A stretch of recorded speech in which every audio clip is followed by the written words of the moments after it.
Current electricity का question discussion.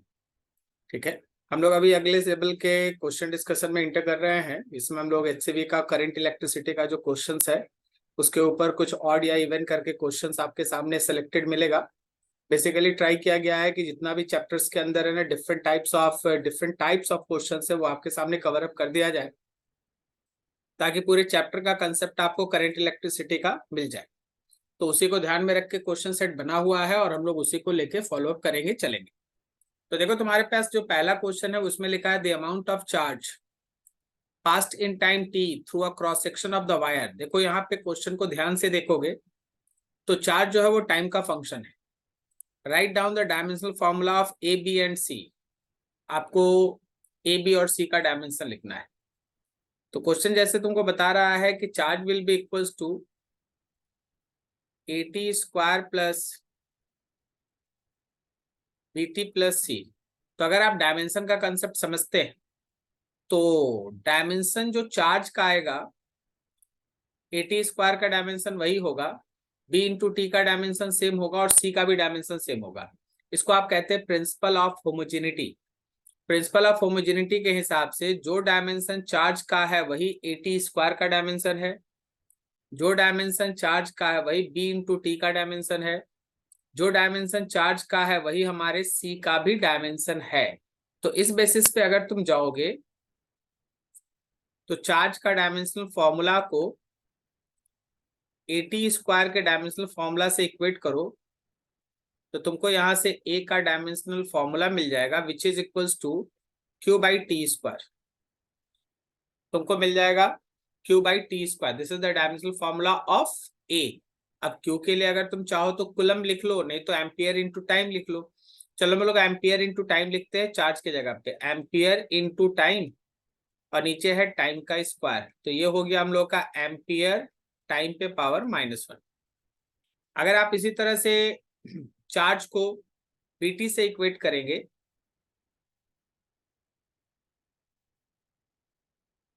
आप इस क्यू को बी और टी के डायमेंशन से इक्वेट करें, डायमेंशनली चार्ज और बी और टी का डायमेंशन सेम है। तो यहां से अगर आप बी का डायमेंशन लिखेंगे तो वो क्यू बाई टी आएगा। ठीक है, क्यू के लिए लिख दो एम्पियर इंटू टाइम और नीचे भी एक टाइम है तो टाइम टाइम कट गया तो ये एम्पियर हो गया। इसी तरह अगर तुम तीसरा लोगे तो चार्ज का जो डायमेंशन है वही हमारे सी का डायमेंशन है। तो सी का डायमेंशन हो गया चार्ज के कारण एम्पियर इंटू टाइम।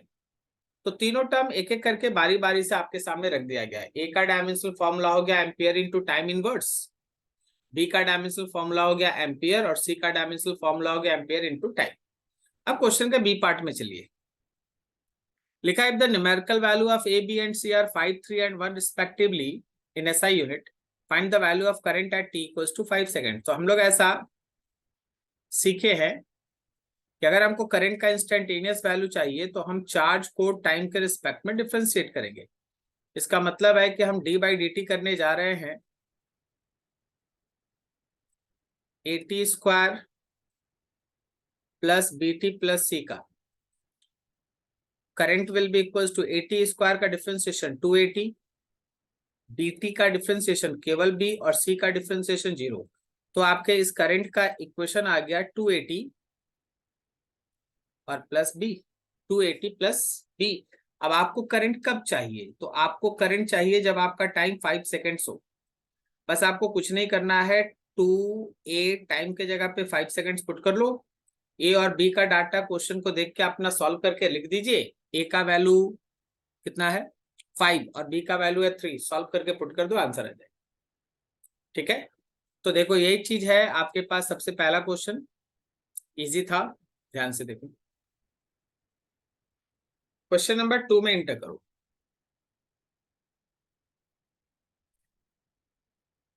एक मिनट जस्ट, अब ठीक है। क्वेश्चन नंबर 2 में लिखा है the electric current existing in a discharge tube is 2 micro ampere, how much charge is transferred across a cross section of the tube in 5 minutes. अब इस question में अगर तुम देखोगे तो तुम्हारे पास करंट का वैल्यू दिया हुआ है 5 माइक्रो सॉरी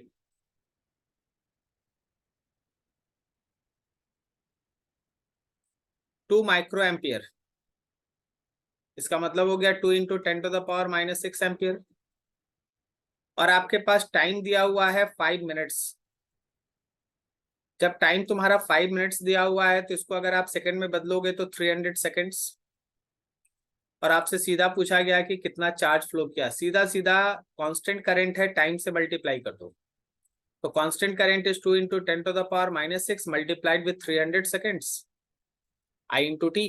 ठीक है, अब जो आ गया आपके पास 600 इंटू 10⁻⁻6 कुलम, या तुम चाहो तो बोल दो 600 माइक्रो कुलम। ये तुम्हारे पास क्वेश्चन। ठीक है, एकदम इजी, आराम से। क्वेश्चन नंबर 3 लिखा, current through a wire depends on time. इस बार करंट जो है वो टाइम का फंक्शन है, और इसमें आई नॉट का वैल्यू 10 एम्पियर है, अल्फा का वैल्यू 4 है। Find the charge crosses through the cross section of the wire in 10 seconds. अच्छा, क्वेश्चन के हिसाब से जो आपका करंट है वह है आई नॉट प्लस अल्फा टी। और अगर आई नॉट और अल्फा का वैल्यू क्वेश्चन के हिसाब से देख लोगे तो आई नॉट के जगह पे 10 है और अल्फा के जगह पे 4 है, 40। This is current which is a function of time. और बिकॉज आपका करंट जो है वो फंक्शन है टाइम का, तो हम आपको सिखाए हैं ऐसे कि ऐसे केस में अगर चार्ज निकालना पड़े तो कैलकुलस के थ्रू इंटीग्रेशन जाओ। आई डॉट डी टी, मतलब तुम इंटीग्रेट करने वाले हो आई के जगह पे 10 प्लस 40 और साथ में डी टी। इंटीग्रेशन को दो पार्ट में डिवाइड कर दो, एक है 10 डॉट डी टी और दूसरा integration 40 dot D T. Correct. Integration का लिमिट 10 सेकेंड के लिए चाहिए, 0 से 10 और 0 से 10। आगे आप इंटीग्रेट कर दीजिए, जो आएगा वही आंसर। ठीक है, तो ये सब आपके पास है, बहुत बेसिक बेसिक क्वेश्चंस है, और एकदम फर्स्ट क्लास में करंट जो आप पढ़ते हैं उसके अंदर ये सब आपके सामने डिस्कस किया गया है ऑलरेडी कुछ एग्जाम्पल के साथ।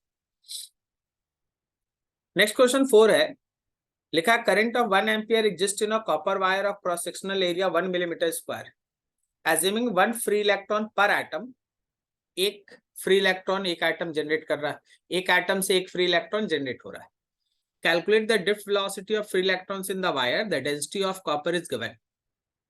देखिए भाई, अगर क्वेश्चन आपसे ड्रिफ्ट वेलोसिटी पूछता है तो उसका सिंपल फॉर्मूला है I/NEA। अगर आप इस क्वेश्चन के हिसाब से जाओगे तो तुम्हारे क्वेश्चन में करंट के जगह पे 1 एम्पियर लिखा हुआ है, तुम्हारे क्वेश्चन में एरिया ऑफ क्रॉस सेक्शन भी 1 मिलीमीटर स्क्वायर लिखा है, तो आप इसको मीटर में बदल लीजिएगा। क्या ये 1 इंटू 10⁻⁻6 मीटर स्क्वायर आएगा? बिल्कुल आ जाएगा। अब आप गौर से देखो, हर किसी को ई का चार्ज पता होता 1.6 इंटू 10⁻⁻19 कुलम। तो आपके ड्रिफ्ट वेलोसिटी का आंसर तो ये एन पे डिपेंडेंट हो गया ना। अगर कहीं से हम लोग को स्मॉल एन मिल जाए, अगर कहीं से हम लोग को स्मॉल एन मिल जाए, मतलब number of free electrons per unit volume मिल जाए, तो भाई आंसर आ जाएगा। तो अब अगला काम है number of electrons per unit volume निकालने का। मान लीजिए आप उसके लिए लेट एनी कंडक्टर, कैसा कंडक्टर है? ये रहा उसका एरिया ऑफ क्रॉस सेक्शन, और मान लो एल लेंथ का एक कंडक्टर है। जनरली वायर वायर कंडक्टर ऐसे ही होता है, L is the length, A is the area of cross section. अगर हम यहां से नंबर डेंसिटी लिखना चाहें तो सबसे पहले नंबर ऑफ फ्री इलेक्ट्रॉन्स इसके अंदर लिखना है। That number of free electrons will be equals to number of atoms. Question बोला तो है कि एक एटम से एक फ्री इलेक्ट्रॉन जनरेट होता है, तो अगर आप नंबर ऑफ फ्री इलेक्ट्रॉन्स लिखिएगा तो नंबर ऑफ एटम्स के बराबर है। अब नंबर ऑफ एटम कैसे लिखेंगे समझना, कंडक्टर के मास में मोलर मास से डिवाइड करो, ये नंबर ऑफ मोल्स हो जाएगा, और इसको एवोगाड्रोस नंबर से मल्टीप्लाई करो, ये नंबर ऑफ एटम्स हो जाएगा। फिर से कंडक्टर का जो टोटल मास है, टोटल मास मान लो 10 ग्राम 20 ग्राम का कोई एक वायर है, उसमें अगर कंडक्टर के मोलर मास से डिवाइड करेंगे तो ये नंबर ऑफ मोल्स होगा, और उसको जब एवोगाड्रो नंबर से मल्टीप्लाई करेंगे तो नंबर ऑफ एटम्स होगा। और जितना नंबर ऑफ एटम्स उतना ही फ्री इलेक्ट्रॉन्स है, क्योंकि क्वेश्चन बोला एक एटम एक फ्री इलेक्ट्रॉन जनरेट करता है। क्या हम लोग यहां से ऐसे जा सकते हैं कि number of free electrons will be equals to mass by molar mass into Avogadro's number? Mass को लिख सकते हैं क्या volume into density by molar mass and Avogadro's number. लेकिन अगर आप क्वेश्चन के हिसाब से जाइएगा ना, तो आपको तो स्मॉल एन चाहिए, और स्मॉल एन का मतलब था number of free electrons per unit volume. तो नंबर ऑफ फ्री इलेक्ट्रॉन्स भी rho N A divided by M आया, और इसमें अगर आप वॉल्यूम से ही डिवाइड करेंगे तो ये वॉल्यूम कट जाएगा। वॉल्यूम अगर कट गया तो तुम्हारे लिए एन का वैल्यू हुआ rho into N A by molar mass. इसको याद रखिएगा, ठीक है।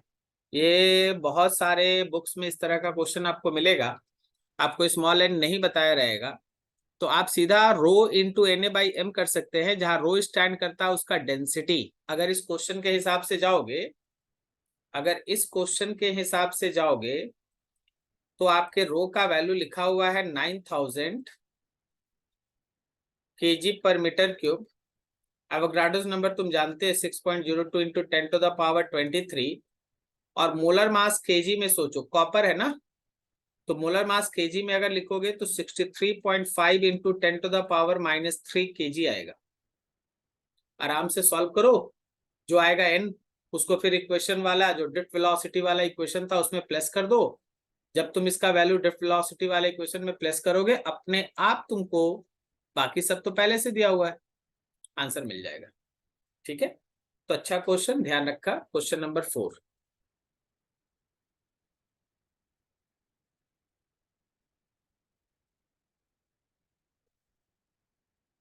5 में लिखा है consider a wire of length 4 metre and cross sectional area 1 millimeter square carrying a current of 2 ampere. If each cubic meter of the material contains 10.29 free electrons, find the average time taken by electron to cross the length of the wire. आप ऐसे समझिए कि data के हिसाब से conductor का जो length है वो 4 मीटर है, जो उसका क्रॉस सेक्शनल एरिया है वो 1 मिलीमीटर स्क्वायर या 1 into 10 to the power -6 metre square है। फिर बोला गया कि वहां पे जो करंट एग्जिस्ट कर रहा है वो 2 एम्पियर का है, और जो वहां number of free electrons exist कर रहा पर यूनिट वॉल्यूम वो 10 टू द पावर 29 है। क्या हम इन सबको यूज करके सबसे पहले ड्रिफ्ट वेलोसिटी निकाल लें? आई बाई एन ई ए सब कुछ दिया हुआ है, ठीक है ना। आराम से पहले ये ड्रिफ्ट वेलोसिटी निकाल लो। अब एक बार ड्रिफ्ट वेलोसिटी आ गया तो तुम ऐसे सोचो कि मान लो तुम्हारे पास एक कंडक्टर है, एक कंडक्टर है, ये रहा उसका लेफ्ट हैंड का एरिया ऑफ क्रॉस सेक्शन, ये रहा उसके राइट हैंड का एरिया ऑफ क्रॉस सेक्शन, ये कंडक्टर है। तो कंडक्टर में अगर हमारा बहुत सारा फ्री इलेक्ट्रॉन्स है, और इस कंडक्टर को हम लोग कनेक्ट कर दिए हैं इस कंडक्टर को कनेक्ट कर दिए हम लोग किसी एक बैटरी के साथ, तो ये एंड इसका प्लस हो गया, ये एंड इसका माइनस हो गया। तो अगर कोई इलेक्ट्रॉन राइट वाले माइनस एंड से चलते चलते चलते चलते चलते चलते लेफ्ट वाले एंड को पार करता है, तो उसके राइट से लेफ्ट की तरफ जाने का जो एवरेज वेलोसिटी है वो उसका ड्रिफ्ट वेलोसिटी है। और कंडक्टर का लेंथ एल है, तो आखिर उसको पूरा पार करने में कितना समय लगेगा? तो that is length of conductor divided by drift velocity. तो जो हमारा ड्रिफ्ट वेलोसिटी तुम निकाले इस इक्वेशन 1 की मदद से, और पहले से ये कंडक्टर का लेंथ 4 मीटर क्वेश्चन में दे रखा है, तो आप कंडक्टर के लेंथ की जगह 4 मीटर लो और इक्वेशन 1 से जो ड्रिफ्ट वेलोसिटी निकाले उससे डिवाइड करो, सॉल्व करोगे आपका आंसर आ जाएगा। सॉल्व करोगे आंसर आ जाएगा, ठीक है। तो कंसेप्ट समझना है, हाँ।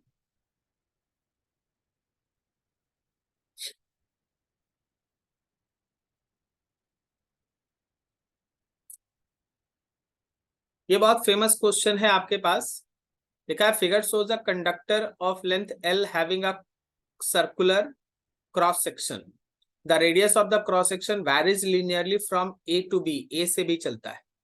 The resistivity of the material is rho, assuming that B minus A is very less than L. Find the resistance of the conductor.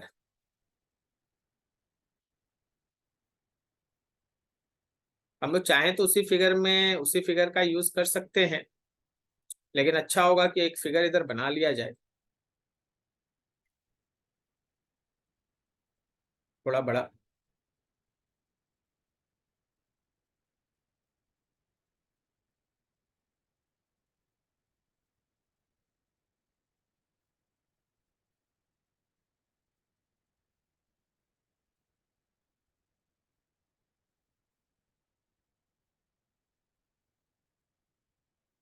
ये इसका लेफ्ट क्रॉस सेक्शनल एरिया है, ये इसका राइट क्रॉस सेक्शनल एरिया है.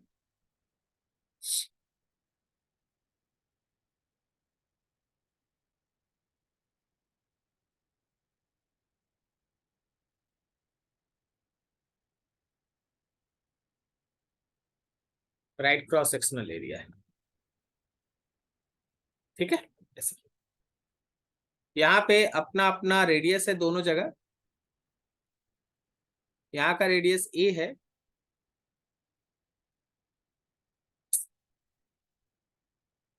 यहाँ का radius B है. Just a minute.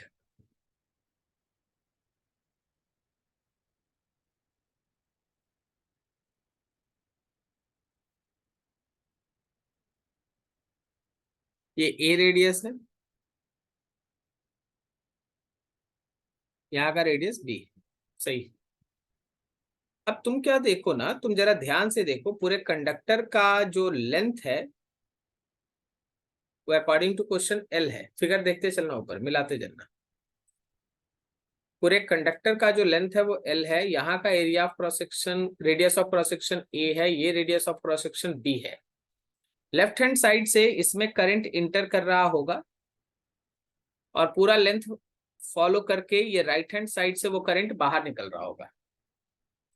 अगर दोनों जगह का area of cross section same होता ना तो चीज आसान होता. दोनों जगह का अगर area of cross section same होता तो हम लोग बहुत आराम से, है ना, रो इंटू एल बाई ए ले लेते. एल के जगह एल होता और एरिया में जो भी सेम रेडियस क्रॉस सेक्शन होता उसको ले लेते. लेकिन यहाँ पे डिफरेंस या मेन बात यह है कि दोनों तरफ का एरिया ही अलग है, रेडियस ऑफ क्रॉस सेक्शन अलग है. तो आपको कैलकुलस का सहारा लेना पड़ेगा. अब हम आपके सामने कुछ एलिमेंट्री पोर्शंस दिखा रहे हैं, उसको जरा समझिएगा और ध्यान से समझिएगा. आप क्या कीजिए, एक डिस्क कट कीजिए, इस एलिमेंट्री सेक्शन में एक डिस्क कट कीजिए. चलिए, ये डिस्क यहां है. डिस्क का एक लाइन हम ड्रॉ किए और ये डिस्क का दूसरा लाइन. ये डिस्क है, ध्यान रखिएगा, डिस्क है, ठीक है. ये डिस्क है जिसका अगर रेडियस कोई पूछ ले तुमसे तो वो रेडियस ये, रेडियस को मान लो R. ये आपका डिस्क है, डिस्क है, ठीक है. अब इस डिस्क में तुम गौर करोगे तो करंट लेफ्ट से इंटर करके राइट से बाहर आ रहा है. हम इस डिस्क का पोजीशन इस एंड से x डिस्टेंस पे रखते हैं, x डिस्टेंस पे, और इसका खुद का एक थिकनेस है, दैट थिकनेस इज dx. इसका खुद का थिकनेस है dx. तो तुम अगर गौर करोगे तो लेफ्ट से जो करंट इंटर कर रहा है इस एलिमेंट्री डिस्क में, राइट से बाहर निकल रहा है, तो वो dx लेंथ ही पार कर रहा है, dx लेंथ ही पार कर रहा है. तो अगर हम उस एलिमेंट्री पोर्शन का फॉर एलिमेंट्री डिस्क, अगर हम उसका एक स्मॉल रेजिस्टेंस dr लिखें तो जैसा होता है rho into L by area, यही होता है formula, rho into L by area. सही है. तो हम लोग जरा सोच के बताओ तो एल में क्या लिखेंगे. अरे भाई, एल का मतलब होता है कंडक्टर का वो पर्टिकुलर लेंथ जिसको करंट पास करता है. तो करंट तो अभी dx पोर्शन पास कर रहा है, और एरिया में हम बार बार बोल रहे ये एक डिस्क है, सर्कुलर डिस्क है जिसका रेडियस r है, तो एरिया में पाई आर स्क्वायर करोगे।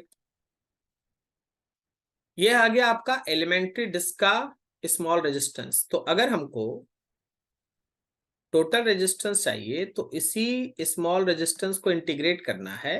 कहने का मतलब इंटीग्रेशन करना है rho into D X by pi R square को। चलो ये इक्वेशन 1 है। मेन खेल है यहाँ पे इंटीग्रेशन का। इंटीग्रेशन इसलिए यहाँ पे थोड़ा सा डिफिकल्ट है, और ऐसा इंटीग्रेशन आपको कैपेसिटर में भी एक जगह मिलेगा या मिला होगा, जो एक दो पैरेलल प्लेट था उसके बीच में डाइलेक्ट्रिक स्लैब को ऐसे टेढ़ा करके डाल दिया गया था, उसमें भी इसी तरह का इंटीग्रेशन है।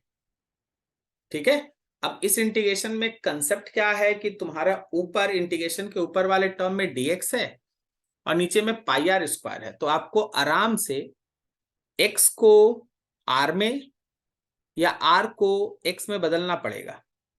तो हम लोग यहाँ पे ऐसा कोशिश करते हैं कि r को x में किसी तरीके से बदल ले, और उसको बदलने के लिए वापस चलिए फिगर पर।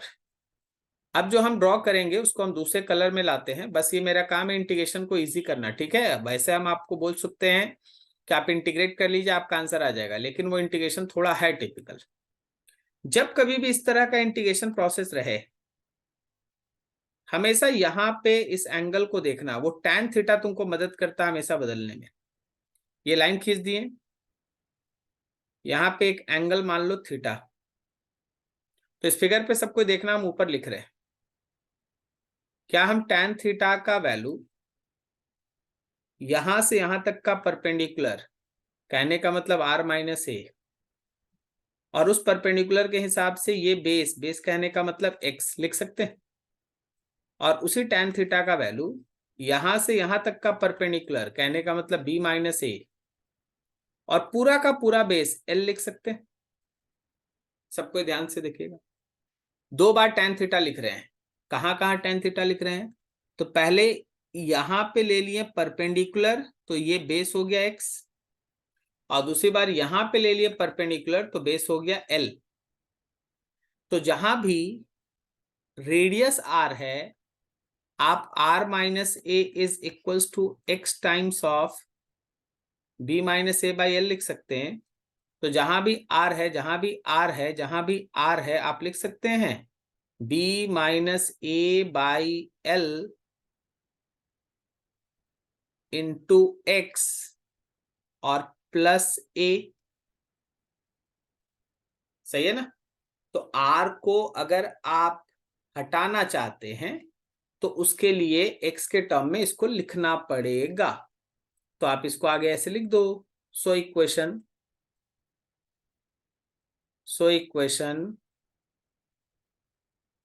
1 बिकम्स, क्या हो गया भाई, resistance R is equals to integration of rho into, ऊपर में dx है और नीचे है पाई r स्क्वायर के जगह पे x इंटू, r स्क्वायर के जगह पे x into b minus A by L plus A का स्क्वायर। अब केवल x वेरिएबल है, केवल x वेरिएबल है, इसको आप आराम से इंटीग्रेट कीजिए। अब आप इस इंटीग्रेशन में ये भी पूछ सकते हैं कि सर x वेरिएबल है तो लिमिट कहां से कहां चलेगा? तो लेफ्ट हैंड साइड में मेरे x का वैल्यू 0 है और राइट हैंड साइड इन पे पहुंच के x का वैल्यू l है, तो x के रिस्पेक्ट में लिमिट चलेगा 0 से लेके l तक। कोई कोई क्या करता है, dx को हटा देता है, dx को हटा देगा, रेडियस ले आएगा उसकी जगह पे। अगर dx को हटा के आप रेडियस ले आए तो लिमिट रेडियस के हिसाब से पुट कीजिएगा a से लेके b तक। अगर आप रेडियस को ले आए, x को हटा के रेडियस ले आए, तो अब आप लिमिट है ना रेडियस के हिसाब से पुट कीजिएगा a से लेके b तक। लेकिन अगर आप dx को, अगर आप रेडियस को हटा के x ले आए जैसे हम लोग अभी किए, तो आपका लिमिट x के हिसाब से चलेगा 0 से लेके l तक। ठीक है, ये चीज आपके पास होता है, ध्यान रखिएगा। और ये बहुत अच्छा क्वेश्चन है, तो आपको कर लेना है, इसको मैथमेटिक्स कर लीजिएगा, सॉल्व करिएगा, आंसर आ जाएगा।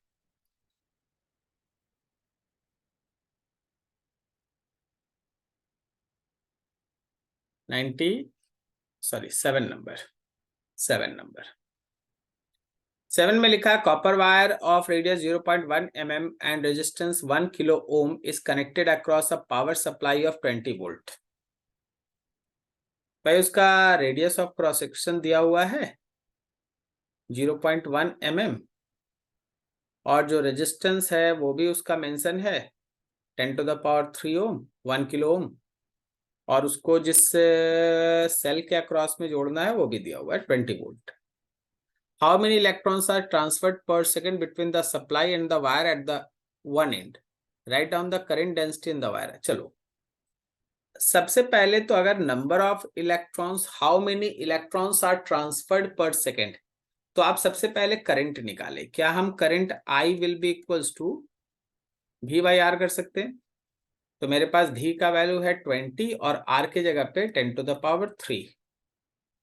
तो आप इसको लिख सकते हो दिस इज 20 इंटू 10⁻³ एम्पियर, इतना करंट है। अब देखिए जो करंट आता है ना, उस करंट को आप लिख सकते हो charge flowing per unit time. Charge flowing per unit time, क्या हम चार्ज को लिख सकते हैं number of electron transfer into electron का चार्ज बाय टाइम? तो आप अगर गौर करो, अगर आपसे कोई पूछ रहा है number of electrons transferred per second, number of electron transferred per second according to question, number of electron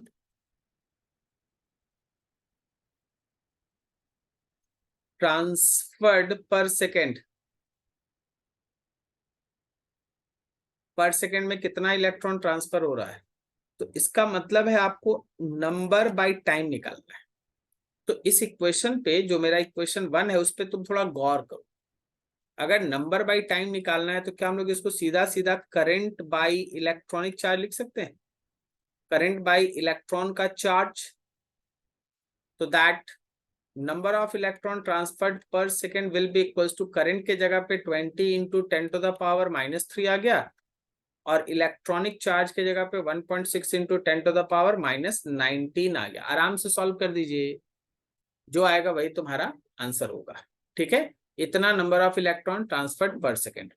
उसके बाद क्वेश्चन में आगे बोला है कि भाई इसके बेसिस पे करंट डेंसिटी लिखिए, right down the current density. अब देखो तुम इस करंट को देखो, यहाँ पे जो करंट आया है 20 इंटू 10⁻³ एम्पियर, ये करंट कांस्टेंट है ना? ये करंट तो कांस्टेंट है। अगर करंट कांस्टेंट है तो सीधा सीधा करंट डेंसिटी लिखना,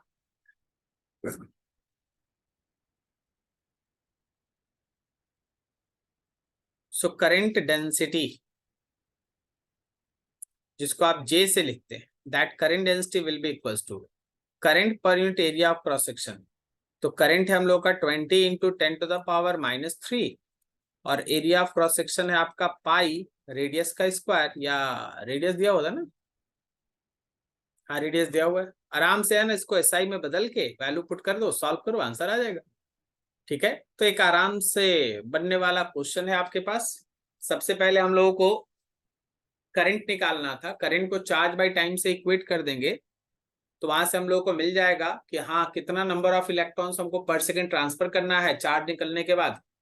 और एक बार वहां से कैलकुलेशन हो गया तो फिर आगे अगर करंट डेंसिटी लिखना है तो current per unit area of cross section solve करेंगे। सही है, ऐसा चीज चलता है। चलो बढ़िया, आगे बढ़ते हैं। क्वेश्चन नंबर 8 लिखा, wire has a length of 2 metre and resistance 5 ohm, find the electric field existing inside the wire if it carries a current of 10 ampere. Conductor का लेंथ दिया है 2 मीटर और कंडक्टर का रेजिस्टेंस दिया है 5.0 ओम और conductor का करंट दिया है 10 एम्पियर। सही है। अब आप सोचिए कि इन सब के बेसिस पे हम लोगों को कंडक्टर के अंदर का ई निकालना है। क्या हम लोग ऐसा सोच सकते हैं कि V इक्वल्स टू IR, है ना? और V को लिख सकते हैं क्या, electric field established into length, established into length. Conductor के एंड का पोटेंशियल डिफरेंस क्या होगा? जैसे होता है, देखो हम लोग ऐसा पढ़े, E equals to minus del V by del R. तो ये माइनस साइन तो डायरेक्शन बताता है, चलो डायरेक्शन हम लोग को पता है, हायर से लोअर पोटेंशियल होगा। तो अगर हम यहाँ से डेल वी लिखना चाहें तो हम लिख देंगे E डॉट डेल एल। तो सीधा सोचिए ना, E और दोनों एंड के बीच का डेल एल कहने का मतलब L should be equals to I into R. अगर आपको इलेक्ट्रिक फील्ड निकालना है तो जो मेरा करंट इंटू आर आया, just divide by L. Current के जगह पे हम लोग के पास अभी रखा हुआ, क्वेश्चन में दे रखा है 10 एम्पियर। जो हमारा रेजिस्टेंस है वो क्वेश्चन में मेंशन है 5 ओम, क्वेश्चन में मेंशन है 5 ओम। और नीचे जो लेंथ है वो क्वेश्चन में मेंशन है, दैट इज 2 मीटर। आराम से सॉल्व कीजिए, सॉल्व कीजिए, आपको ये मिल जाएगा 25, 25 ही आ रहा है ना, 25 वोल्ट पर मीटर, 25 वोल्ट पर मीटर। समझ में आया? तो ऐसी चीज चलता है, ये सब आसान आसान क्वेश्चन है, ठीक है। आगे चल के आपको बहुत मिलने वाला है, लेकिन अभी ये easy easy question.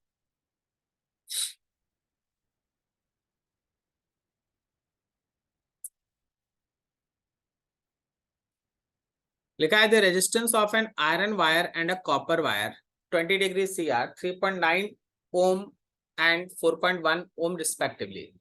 At what temperature will the resistance be equal?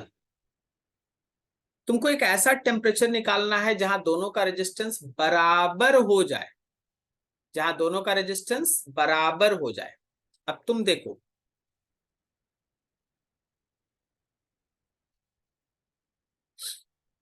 हम लोग क्या ऐसे सीखे थे, resistance at any temperature is equals to R nought 1 plus alpha T, बिल्कुल सीखे थे।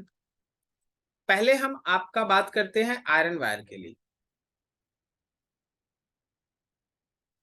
For iron wire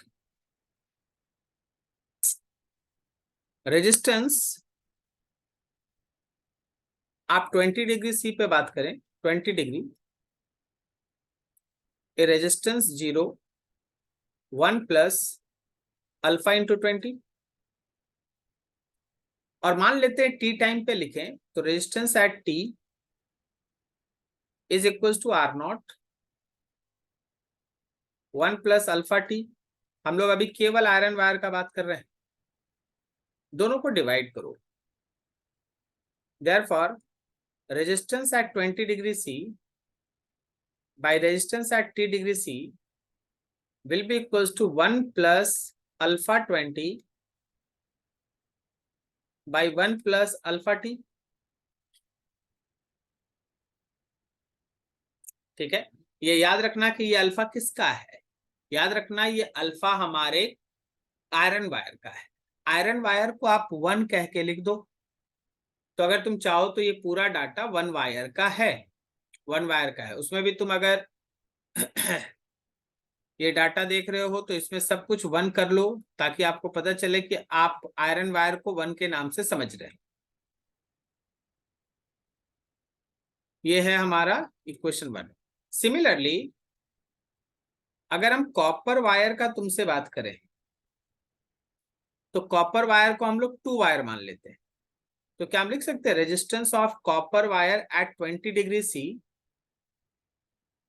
divided by resistance of copper wire at T degree C should be equals to 1 plus alpha of copper into 20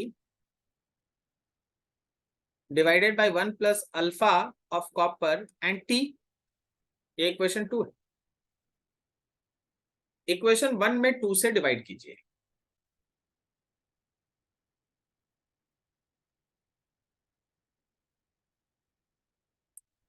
dividing equation 1 by 2, 1 में 2 से divide करो। Copper का data, iron वाला data ऊपर लिख रहे हैं, रेजिस्टेंस ऑफ आयरन 20 डिग्री सी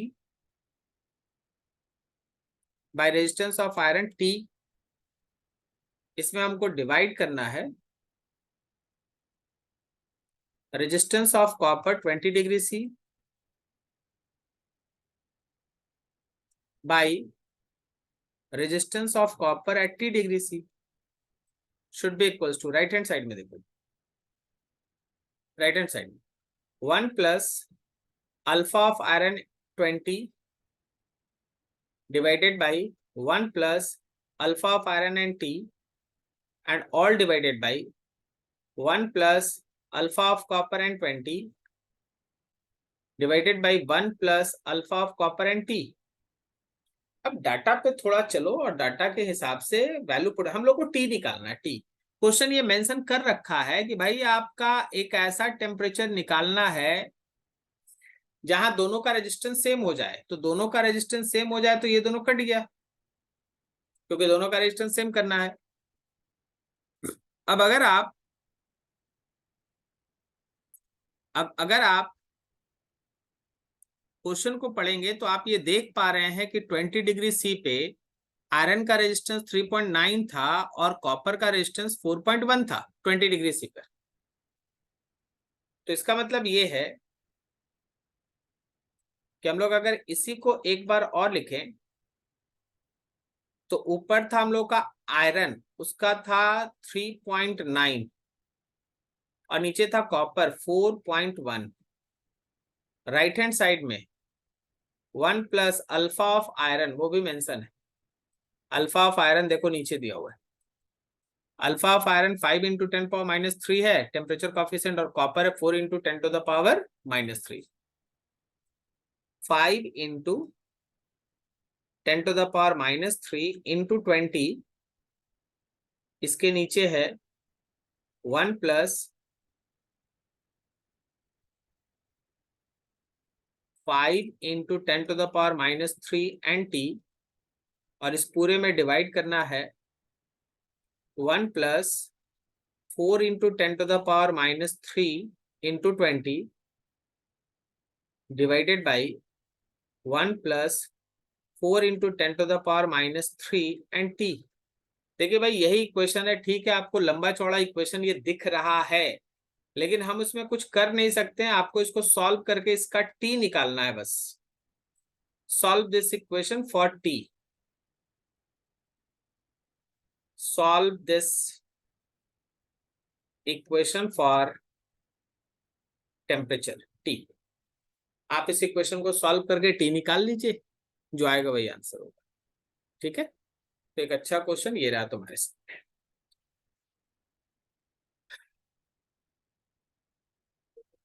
इसको सॉल्व करना होगा आपको खुद से, ठीक है, करना है करना है और करना है, मतलब कैलकुलेशन को छोड़ नहीं सकते आप, आपको तो करना ही है। ये आ गया है, अब इसको आराम से सॉल्व करो और अपना टी का वैल्यू निकालो। वही होगा हम लोग का टेम्परेचर जहां दोनों का रेजिस्टेंस हो जाएगा बराबर। टेम्परेचर जहां दोनों का रेजिस्टेंस हो जाएगा बराबर, सही है।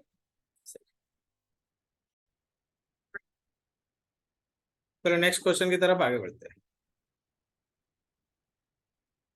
क्वेश्चन नंबर 10 देखा, figure shows an arrangement to measure the EMF E and internal resistance R of a battery.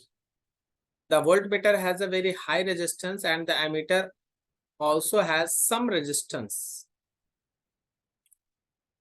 The voltmeter reads 1.52 volt when the switch S is open.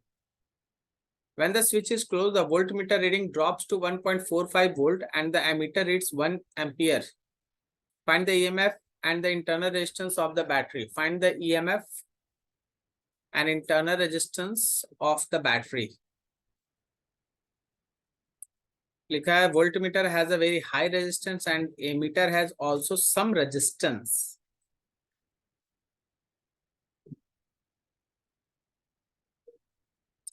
ठीक है, ठीक है।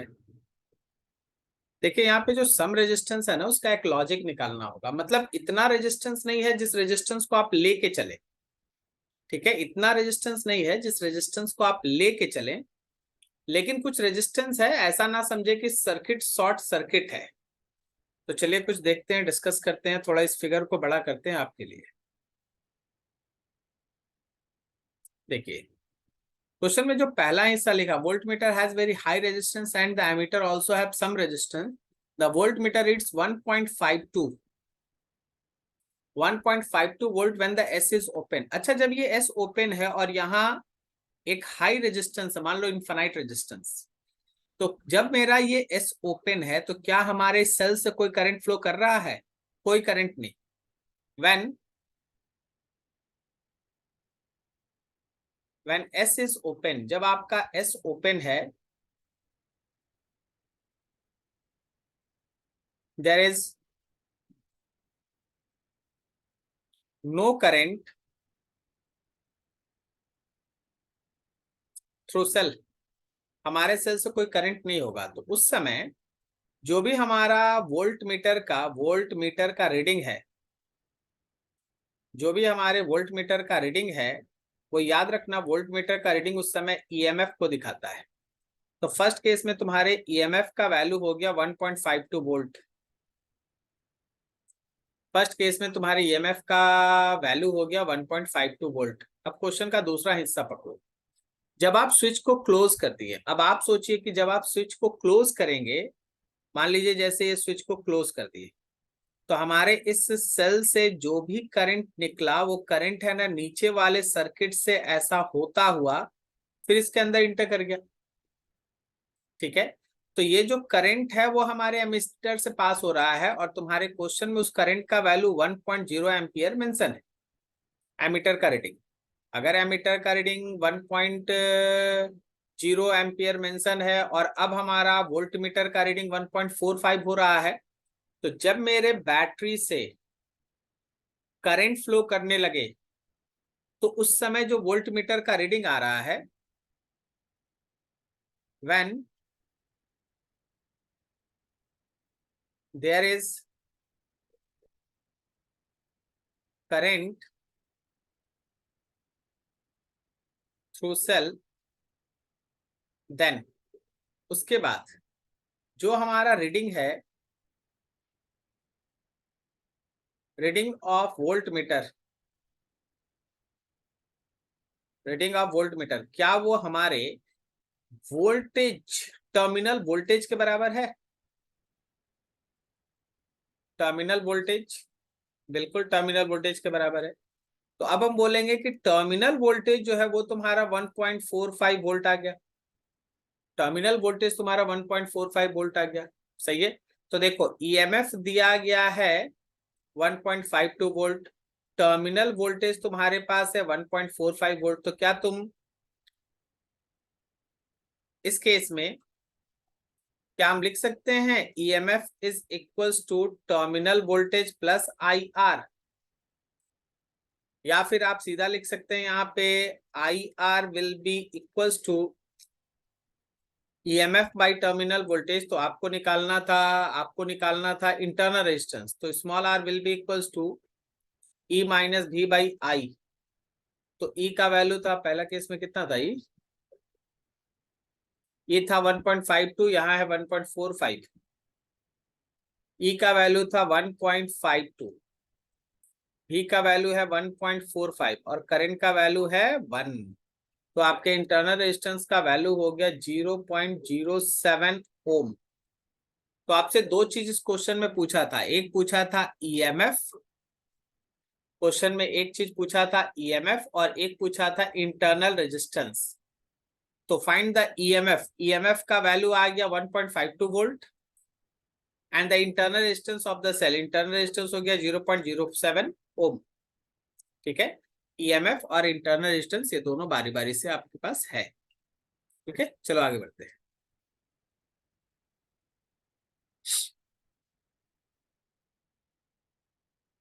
लिखा है the potential difference between the terminal of a battery of EMF 6 volt and internal resistance 1 ohm drops to 5.8 volt when connected across an external resistor. Find the resistance of the external resistor. Find the resistance of the external resistor. ठीक है, क्या हम लोग circuit equation याद है आपको? Circuit equation है हम लोगों के पास that small r internal resistance will be equals to capital R EMF by terminal voltage -1। एकदम याद करो, ये सर्किट इक्वेशन तुम पढ़ा पहले से। अब यहाँ पे तुम्हारे स्मॉल आर के जगह पे 1 ओम दिया हुआ है, ये कैपिटल आर तुमसे पूछा गया है, ईएमएफ आपके पास 6 वोल्ट है और टर्मिनल वोल्टेज हम लोग के पास 5.8 वोल्ट है। -1 करके आराम से यहाँ से आर निकाल दीजिए, आंसर आएगा। सीधा सर्किट इक्वेशन।